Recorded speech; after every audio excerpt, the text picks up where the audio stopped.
This channel does not promote any violent, harmful, or illegal activities. All content provided by this channel is meant for an educational purpose only. দেখছেন টিভি9 বাংলা, রয়েছে আমি শুভজিৎ মিত্র। শুরু করছি news top 9। আর এই মুহূর্তে যে খবর দেব, রীতিমতন চমকে যাবেন আপনি। আরজিকর কাণ্ডে পদক্ষেপে চমক দিয়েছে রাজ্য প্রশাসন। কি চমক? সন্দীপ ঘোষের আমলে অনিয়মের অভিযোগের তদন্তে সিট গঠন করেছে রাজ্য সরকার।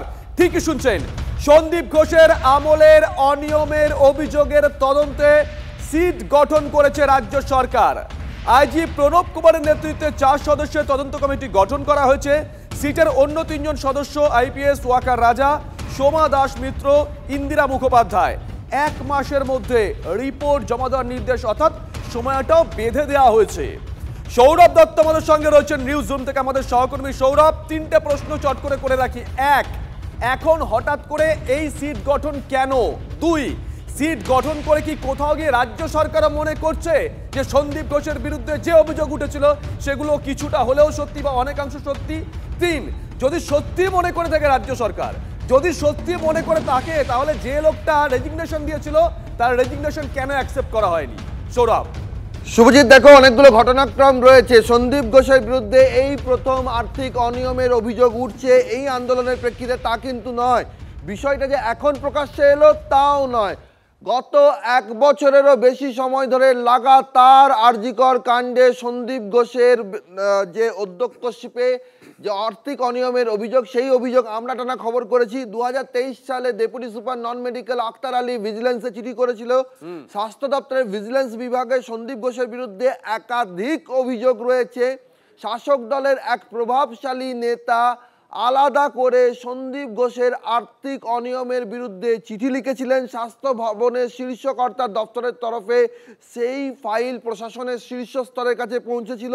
তাহলে আজ কেন সিট গঠন হলো? স্পেশাল ইনভেস্টিগেশন টিম 2021 সাল থেকে যে আর্থিক অনিয়ম তা অভিযোগের খতিয়ে দেখা হচ্ছে। আরও বেশি করে প্রশ্ন উঠছে, তার কারণ হচ্ছে যে আরজিকর আন্দোলনের পর সন্দীপ ঘোষ ইস্তফা দেওয়ার ইচ্ছা প্রকাশ করেছেন।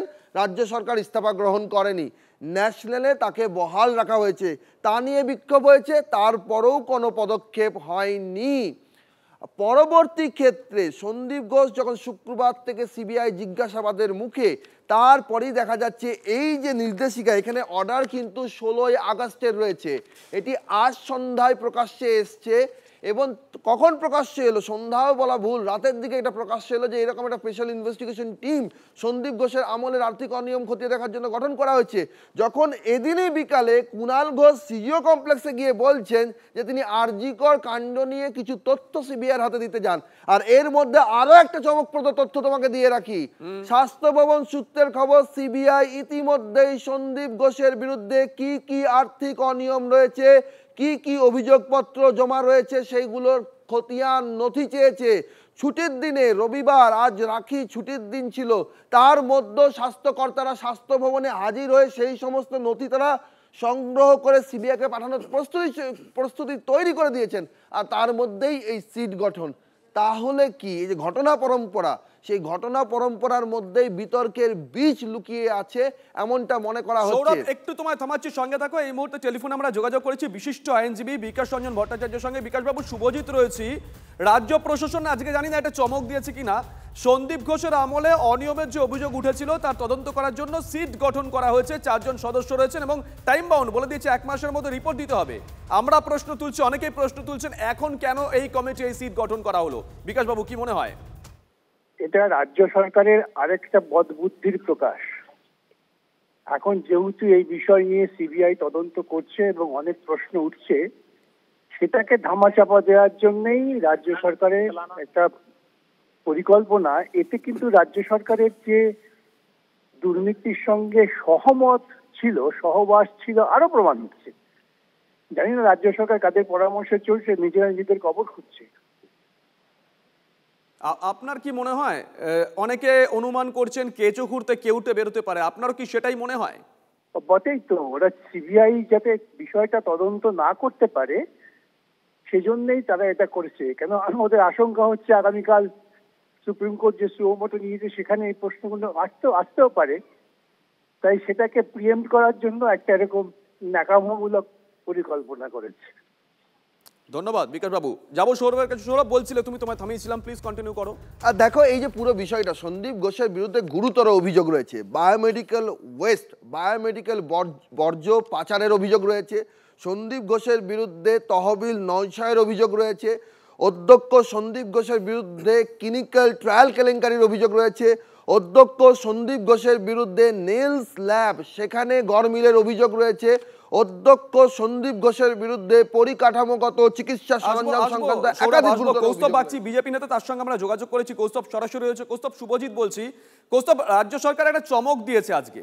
সন্দীপ ঘোষের আমলে অনিয়মের অভিযোগের তদন্তে সিট গঠন করেছে রাজ্য সরকার। 4 জন সদস্য রয়েছে এবং একদম টাইম বাউন্ড বলে দেওয়া হয়েছে, 1 মাসের মধ্যে রিপোর্ট দিতে হবে, নির্দেশ দেওয়া হয়েছে রীতিমতন। আমরা প্রশ্ন তুলছি, অনেকেই প্রশ্ন তুলছেন, এখন কেন এই কমিটি গঠন করা হলো, কি মনে হয় আপনার?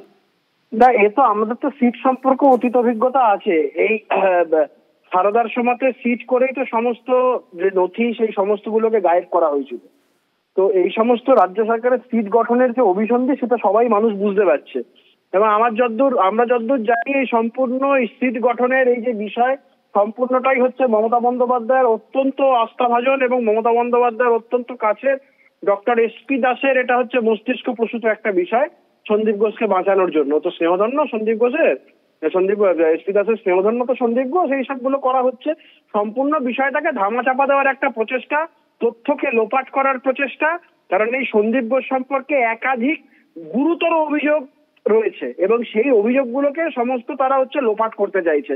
যেভাবে আরজি করের এই যে ঘটনাকে যেভাবে লোপাট করবার জন্য দেওয়াল ভাঙা, ওখানে গিয়ে হামলা করানো যেভাবে করা হয়েছে, ঠিক একইভাবে এই সমস্ত প্রমাণ লোপাট করার জন্য এই যে বিষয়গুলো করা হচ্ছে, এটা মানুষের বুঝতে কোনো বাকি নেই। আমি আবারও বলছি, সারদার সময় মানুষের সিটের সম্পর্কে একটা খুব স্পষ্ট ধারণা রয়েছে যে সিট সেই সময় কি কাজ করেছে। ধন্যবাদ কৌস্তব। সৌরভ যে কথা বলছিল, প্লিজ কন্টিনিউ করো। দেখো শুভজিৎ, ঘটনা পরম্পরাগুলো যদি আমরা দেখি, তাহলে কিন্তু এই সিট নিয়ে যে প্রশ্নগুলো উঠছে, কেন উঠছে প্রশ্নগুলো উঠছে, কারণ বাস্তবে যা ঘটছে আর খাতায় কলমে যা আসছে, দুটোর মধ্যে বিস্তর তফাৎ। একদিকে সন্দীপ ঘোষের বিরুদ্ধে ঝুড়ি ঝুড়ি অভিযোগ, ক্ষোভের আন্দোলনের একটা বড় কারণ সন্দীপ ঘোষকে কেন প্রশ্রয় দেওয়া হচ্ছে, আর সেই জায়গা থেকে দাঁড়িয়েও সন্দীপ ঘোষের বিরুদ্ধে এ পর্যন্ত কোনো পদক্ষেপ করা হয়েছে এমন কোনো বার্তা কিন্তু আসেনি। এখন যে বার্তাটা এলো, তখনই আমরা কি ছবিটা দেখতে পাচ্ছি না, যে ছবিটা দেখতে পাচ্ছি তখন অলরেডি সিবিআই তদন্ত চলছে। সিবিআই তদন্তের মধ্যে, এবং যেটা বললাম যে সূত্র মারফত খবর, সিবিআই ইতিমধ্যেই কিন্তু সন্দীপ ঘোষের বিরুদ্ধে কি কি অভিযোগ রয়েছে সেগুলো জানার চেষ্টা করছে। গত 4 দিন ধরে তিনি টানা জিজ্ঞাসাবাদের মধ্যে রয়েছেন এবং সেই সময় এই সিট গঠন, স্বাভাবিকভাবে দুটো প্রশ্ন উঠছে। এক, সম্ভাবনা এক, সন্দীপ ঘোষকে দায় ঝেড়ে ফেলতে চাইছে রাজ্য প্রশাসন, সেটা আন্দোলনের চাপে হতে পারে, পরিস্থিতির চাপে হতে পারে, আর নয়তো 2, যেটা বিরোধীরা দাবি করছেন। শুভজিৎ, নজর থাকবে সৌরভ, নজর থাকবে। অসংখ্য ধন্যবাদ তোমায়। আরজিকর কাণ্ডের প্রতিবাদে ছাত্রছাত্রীদের মিছিলে ঢুকে এবার হামলার অভিযোগ উঠল তৃণমূলের বিরুদ্ধে। ঘটনাটি ঘটেছে উদয়নগড় খাস তালুক দিনহাটায়। তিলোত্তম ধর্ষণ খুনে দোষীদের শাস্তির দাবিতে এদিন দিনহাটায় মিছিল করে স্কুল পড়ুয়ারা। অভিযোগ, মিছিল তৃণমূলের দলীয় কার্যালয়ের পাশ দিয়ে যাওয়ার সময় একদল লোক তাদের উপর চড়াও হয়। পাল্টা স্লোগান দেওয়ার পাশাপাশি পড়ুয়াদের কটূক্তিও করে, এমনটাও অভিযোগ। আমরা একটা ছবি দেখাচ্ছি, ছবিটা দেখুন। আমরা ছবিটা দেখাচ্ছি, দেখুন ছবিটা। দেখতে পাচ্ছেন আপনারা কিভাবে তাড়া করা হয়েছে। এক্সক্লুসিভ টিভি9 বাংলার পর্দায়। পুলিশ ব্যর্থ, পুলিশ নিজের কাজ করতে ব্যর্থ, রাজ্য পুলিশ ব্যর্থ, এই হচ্ছে পুলিশ মারামারি হচ্ছে। সুমন কল্যাণ আমাদের সঙ্গে রয়েছেন, আমাদের সহকর্মী। সুমন, একটা ছবি তো আমরা দেখছি, ঠিক কি ঘটেছিল সেই সময়? দেখো, আজকে একটা মিছিলের ডাক দিয়েছিল ছাত্রছাত্রীরা দিনহাটায়, এবং দিনহাটাতে যখন মিছিলটা শুরু হয়, সংহতি ময়দান থেকে মিছিল শুরু হওয়ার পরেই সেই মিছিলের সামনে চলে আসে তৃণমূলের নেতা কর্মীরা। তারা সেই মিছিলটাকে হাইজ্যাক করার চেষ্টা করে বলে অভিযোগ উঠেছিল, এবং ছাত্রছাত্রীরা যখন তার সেই মিছিল করছিল, তার সামনে এসে সিবিআই জবাব দাও, সিবিআই জবাব দাও, সিবিআইকে এই রোববারের মধ্যে ডেডলাইন দেওয়া আছে, তার মধ্যে ধরতে হবে, এইরকম স্লোগান যখন তারা দেয়, ছাত্রছাত্রীরা উত্তেজিত হয়ে পড়ে এবং সেখানে পুলিশের সামনে এক ছাত্রকে নিগ্রহ করা হয়। সেই ছবি আমাদের কাছে, সেই ছবি তার প্রমাণ। এমনটাই কিন্তু বলছেন ছাত্রছাত্রীরা। এই সময় কিছুক্ষণের মধ্যে উদয়ন গুহ দলীয় কার্যালয়ে ছিলেন, তিনি বেরিয়ে আসেন। পুরসভার ভাইস চেয়ারম্যান সাবির সাহা চৌধুরী তিনি বেরিয়ে আসেন, তিনি এসে তাদেরকে বোঝানোর চেষ্টা করেন। কিন্তু যে পরিস্থিতিটা তৈরি হয়েছে সেটা কিন্তু অত্যন্ত উদ্বেগজনক। মানে গোটা ঘটনাটা কোথায় ঘটেছে, মানে যেখানে ঘটেছে সেখান থেকে তৃণমূল পার্টি অফিস কত দূর, মানে যে পার্টি অফিসে উদয়নবাবু বসেছিলেন? তৃণমূল পার্টি অফিস ঢিলছড়া দূরত্বে ছিল। পার্টি অফিসের সামনে দিয়ে মিছিল যাচ্ছিল দিনাটার সংহতি বাজার থেকে দিনাটা চৌপতিতে। তার মাঝখানে এই গন্ডগোল হয় এবং সেই মিছিলকে সামনে চলে আসে তৃণমূলের কর্মী সমর্থকরা। সঙ্গে থাকো সুমন, আসবো তোমার কাছে। সুজন চক্রবর্তীর সঙ্গে আমরা যোগাযোগ করেছি। সুজন বাবু, একটা ছবি আমরা দেখাচ্ছি দিনহাটার ছবি, সুমন করলেন আমাদের সহকর্মী, ও রিপোর্টটা তুলে ধরেছে সবার আগে। দিনহাটায় আজকে পড়ুয়ারা এই তিলোত্তমার খুন এবং ধর্ষণ কাণ্ডের প্রতিবাদে মিছিল করছিল। অভিযোগ তৃণমূলের কার্যালয়ের সামনে, যে কার্যালয়ে তখন উদয়নবাবু বসেছিলেন, উদয়ন গুহ, সেই তৃণমূল কার্যালয়ের সামনে সেখান থেকে ঢিলছোড়া দূরত্বে যখন এই পড়ুয়াদের মিছিলটা পৌঁছয়, তখন পড়ুয়ারা যেটা অভিযোগ করছে যে তৃণমূলের কিছু লোকজন এসে মিছিলটাকে হাইজ্যাক করার চেষ্টা করে। তারা মিছিলের সামনে দাঁড়িয়ে স্লোগান দিতে থাকে সিবিআইয়ের বিরুদ্ধে। পড়ুয়ারা প্রতিবাদ করে এবং এক পড়ুয়াকে নিগ্রহ করা হয়েছে, এমনটা অভিযোগ করছেন পড়ুয়ারা। গোটা বিষয়টা দেখছেন কিভাবে? আমি ইতিমধ্যে খবর পেয়েছি, আপনারা সংবাদ মাধ্যমে প্রচার করেছেন। এটাই তৃণমূল, এটাই উদয়ন গুহ। সাধারণ ছাত্রছাত্রী তাদের প্রতিবাদ, জাস্টিস ফর আরজিকর। তিলোত্তমা বিচার চায়। তিলোত্তমা বিচার চাইলেও যাদের আপত্তি থাকে, তিলোত্তমা বিচারকেও যারা ভেঙে দিতে চায়, তারা ক্রিমিনাল। এই ক্রিমিনাল অ্যাক্ট তাকে সাহায্য করছে, সমর্থন করছে। আমরা এর আগে দেখেছি উদয়নগ বলেছে কি আঙুল ভেঙে দেবে, হাত ভেঙে দেবে, ইত্যাদি ইত্যাদি। কার পোশাক কি ধরনের রং, কার চুল কি রকম ইত্যাদি নানান রকম ড্রিঙ্কস, মদ, অনেক কিছু ব্যাখ্যা দিয়েছেন। মধ্যযুগীয় চিন্তায় কার্যত ছাত্রছাত্রীদের সুকুমার মননের ছাত্রছাত্রী তারা ওখানে কোনো বয়স্ক লোক নেই, কোনো ঝান্ডা নেই, সেটাকে দখল করতে হবে এবং আক্রমণ করতে হবে। দুর্ভাগ্য এটা আমাদের। এরাই তৃণমূলের নেতা, মুখ্যমন্ত্রী, এদের উপরে ভরসা করে চলেন। তার কাছে কি করে ন্যায় বিচার আশা করবে মানুষ? মুখ্যমন্ত্রীর ঘনিষ্ঠ যারা, তারা এই ঘটনা ঘটান। বুঝতে পেরেছি। অসংখ্য ধন্যবাদ সুজন বাবু, আপনাকে অসংখ্য ধন্যবাদ। আমরা ছবিটাও দেখাচ্ছি, ছবিটা ভালো করে দেখুন। হচ্ছে পুলিশ মারামারি হচ্ছে, কন্যাশ্রী নিয়ে স্লোগানিং দিলে সেই বাধা দেওয়ার অভিযোগ উঠছে। এখানে কোনো ইয়েতে বাধা দেওয়া হয়নি। তো কেউ যদি পলিটিক্যালি এখানে ফায়দা তুলতে আসে, এখানে কেউ পলিটিক্স করতে আসেনি। আমরা চাই বিচার। যে মারা গিয়েছে, যে বোনটি আমাদের ধর্ষিতা হয়েছে, তাই এই দোষীদের উপযুক্ত শাস্তির দাবিতে আমরা এখানে হাঁটছি। এখানে আমাদের কোনো তৃণমূলের ব্যানার নেই, কোনো দলের ব্যানার থাকবে না। আমরা এখানে সাধারণ মানুষ হিসেবে এখানে এই জাস্টিস চাইতে এসেছি।